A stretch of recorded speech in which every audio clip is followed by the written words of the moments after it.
Welcome to another episode of Ministry Matters That Matter. We're here at EYC in Huntsville, Alabama at the Von Braun Center, and this is either my sixth or seventh time, I lose count, that I've been able to come here, and we've got a large crew from Heritage Christian here. I'm excited to have this morning Philip Jenkins here with us, and have known his family for many, many years. His dad, Dale, and I actually did some grad classes, at least one together, at Freed Hardman back in the day. So he has been on this program. In fact, I think maybe last year at EYC, your dad got on and we talked for a bit. So I appreciate you taking the time to come join me this morning. I know you're teaching, you had two classes yesterday and two more today. I know you're working at Mount Juliet. And for when I was at Freed Hardman, one of my responsibilities was running the youth and family program and advising those students. And so in our Fundamentals of Youth Ministry class, a part of the class was the last week of class on that Wednesday, they had to clear their schedules because we would load up in one of the school buses. Field trip. A field trip. We'd do a field trip and we would go to Mount Juliet. I wanted them to see what you did.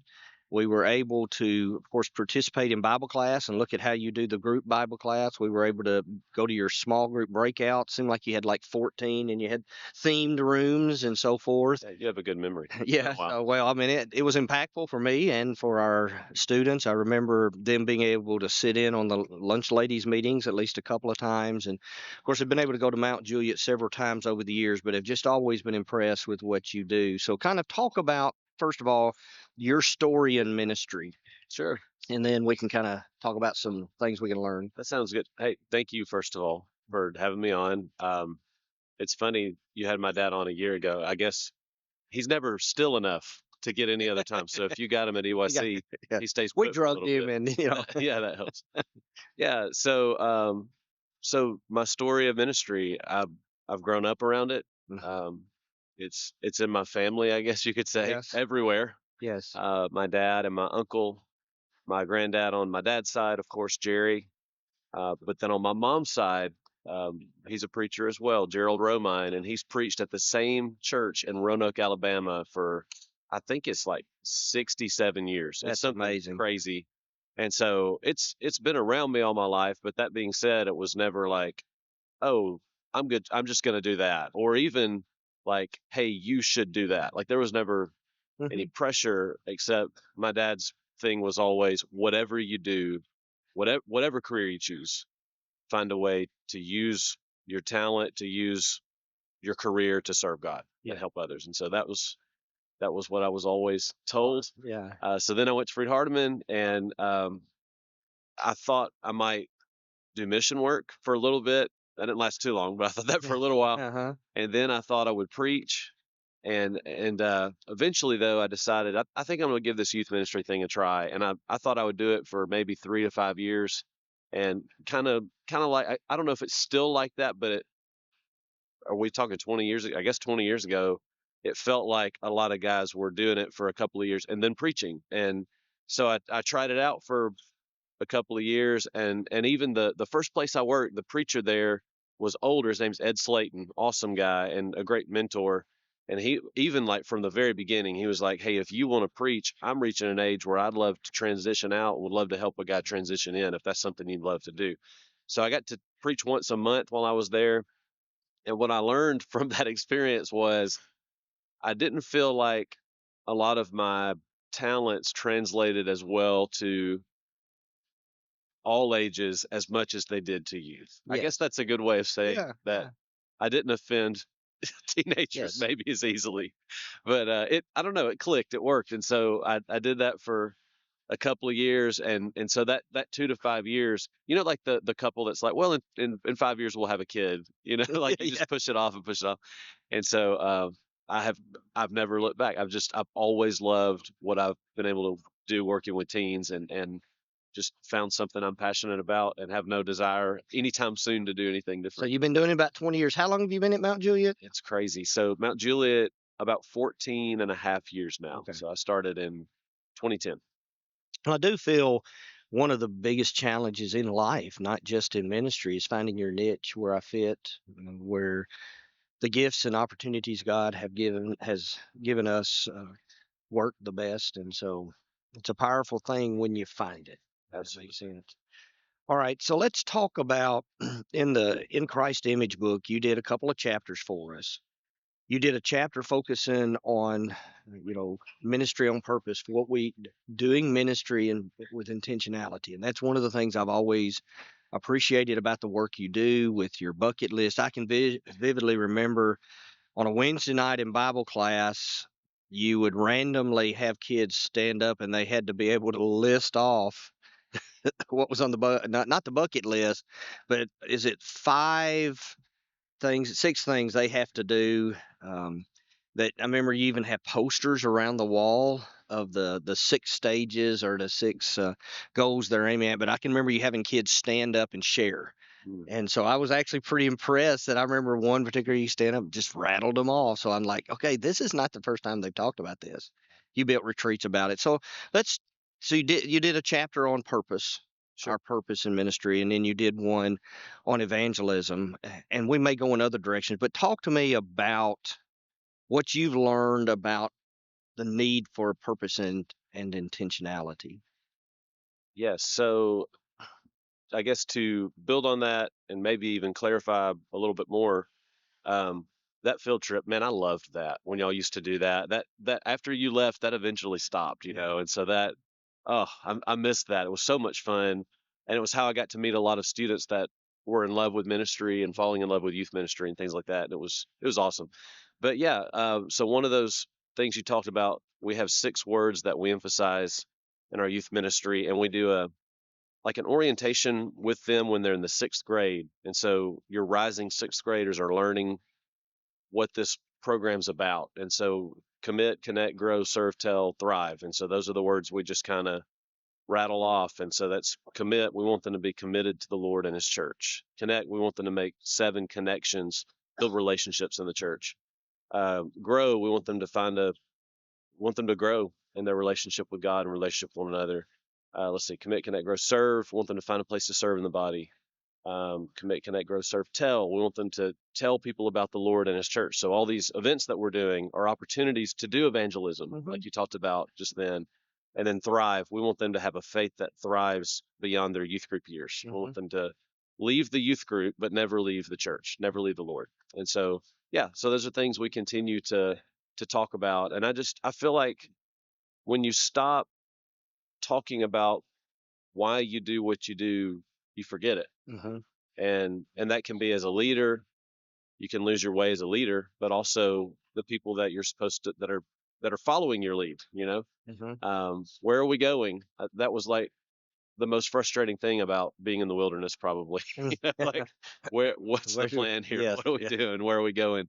And I don't know that teenagers ever feel that. Maybe to the degrees you get older, you're like, I hate this idea of just wandering. Yeah. But I think it's important, like whether you're preaching, whatever your ministry is, to understand why you do what you do, because people need to see the why. And then the bucket list, that was a list of things that, we had a retreat one time with some leaders, and we said, what are the things we want every one of our students to experience or do by the time they leave the youth program? And so that's an activity anybody could do. And so that was really cool. We did that with some leaders who were a lot of spiritually minded, like spiritually mature adults. And almost like, what helped you grow spiritually? And that became the exercise. And so we built this list of, it was things like, we'd love for every student to read through the Bible. We'd love for every student to have a friend that they help lead to the Lord. We'd love for every student to sit in on a one-on-one Bible study and see how that works. To go on a mission trip, to try every youth event at least once, because sometimes you're like, I don't ever want to do that. Well, give it a try at least once, So just little things like that. That's powerful, and I just appreciated that intentionality. I think it was one time in one of the lunch ladies meetings, you talked about the 7 connections, for example, that y'all would actually talk about a particular person and say, do they have 7 connections? And if they didn't have 7 connections, someone had a responsibility You know, if you thought, okay, well, they got 4 connections, somebody had a responsibility to find 3 more meaningful connections. Or I'll be one. Yeah, yeah, that was kind of the idea there. Yeah, and like they had to be able to name 7 people by name, didn't they? Like they couldn't say I just met 7 people randomly. They Right. had to be able to name off those 7. Relationships, yes, Yeah. having relationships. All right, talk about you began to bridge over into evangelism. Years ago, I remember seeing a stat that said 80% of those who become Christians do it by the time they're 18. Now, I haven't looked at recent stats, but that makes sense based on, lived experience. So, one concern has been if most of the large majority of your conversions in your congregation are happening with young people, what if there's no focus on that in the youth program? So just kind of talk about what advice you have in the area of evangelism. Sure. This is an area I feel like we always want to improve and keep our eyes on. Mhm. Um, I can't remember. Let's see, Aubrey Johnson Mhm. recently. I say recently. This has been like 3 or 5 years ago. I don't know. I lose track of time. Yeah. He talked about as a leader, you need to have your eyes on the dashboard Yes. and how there's things on the dashboard that you may not there may not be any cause for alarm, but as a leader, you always need to be checking those gauges. Mhm. And I think evangelism is a gauge you always need to be checking. I mean, it's the Great Commission, right? Mhm. And so, a few things that I think about related to that is one. I guess one touches up against the lunch ladies program that you talked about, and that's the idea of if making sure everybody understands that we all have that responsibility. Mhm. We all have. Uh, we're all supposed to do a part in evangelism, and so with the lunch ladies program, that's a group. I guess just to roll over this, if no one knows, like we've been saying this word, and we probably should explain what the Yes, ministry. that's a Yeah. good idea. So, on Wednesday nights at 6:15, from 6:15 to 6:45, so 30 minutes before your 7 o'clock class that night, we get together and we talk about, hey, who are the people we're trying to reach out to? And it might be guests, or it might be someone that um, hasn't hasn't been to church in a while, but we have a lunch ladies list, and it's a digital list, and we have names of every guest who's been in the last school year. We have names of those who come sometimes, but they're not there all the time. And then we have a list that's like it's the guests, the sometimes, and the not yets. And the Mhm. not yets are the people that the high school kids in that room are connected to, but they haven't started coming to church yet. Mhm. And so that's the categories of people that we're trying to reach out to. And every week we say, okay, I want you to take 5 names off this list. You choose if you want to do 2 off the guest list, 2 off the sometimes list. And the responsibility then of the room is, hey, let's reach out and let's make sure that the next time we come back and we have that meeting at 6:15, we can give an update. Mhm. So that guest, you know, John, why don't I almost say John Morris? I mean, John Morris, if Mhm. he's listening, I know John Morris. Yeah, John needs to show up. Yeah. So John Morris is a guest who showed up, back in September, but we hadn't seen him in a while. So another kid, and Max in our lunch ladies ministry might say, hey, I'll take him. And that week he'll text him and reach out, and we'll go from there. And so anyway, so we pray over all those names. We reach out to those people, and we keep that list in front of us. And it's just neat to see how many people that you pray for, how many people you invest in and you reach out to, um, are led to the Lord. And so that's one thing. If I can keep going for just a minute, Yeah, the all other yours. the other thing that I would mention, this is so elementary, and I'd never done this until like this past school year. But I went through our directory, and in our directory you got your guest, and you got your sometimes, and you got your regulars. You got all those kind of students that are everybody who's ever been there in some way is somewhere in that directory. And so what we did, me and the guy that I work with now, he's my 2-year guy, Tyler Thomas.